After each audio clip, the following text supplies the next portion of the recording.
દેશી હાથ બનાવટનો તમંચો તથા એક જીવતા કાર્ટિસ સાથે આરોપીને પકડી પાડતી સુરત શહેર લીંબાયત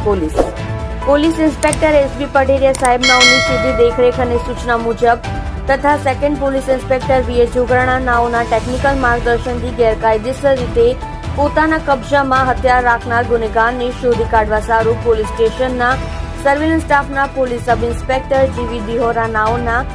પોલીસ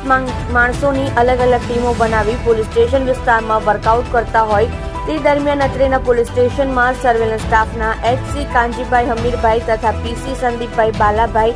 નાઓએ તેઓના અંગત અને વિશ્વાસુ બાતમીદાર મારફતે મળેલ બાતમી હકીકત આધારે ગેરકાયદેસર રીતે પોતાના કબજામાં હથિયાર રાખનાર ગુનેગાર વિકાસ અખિલેશ સિંહ ઉંમર 24 રહેઠાણ પ્લોટ નંબર 9 જિગ્નેશનગર પટેલનગરની બાજુમાં ગોડાદરા સુરત મૂળ વતન લક્ષ્મીપુર તાલુકો નબીનગર જિલ્લો ઔરંગાબાદ બિહારને ઝડપી પાડી ધ આર્મ્સ એક્ટ મુજબનો ગુનો રજીસ્ટર કરવામાં આવેલ છે। તમે જોઈ રહ્યા છો live India today news channel. Reporter મનોજભાઈ સાથે કેમેરામેન રમેશભાઈ જયસ્વાલની સાથે।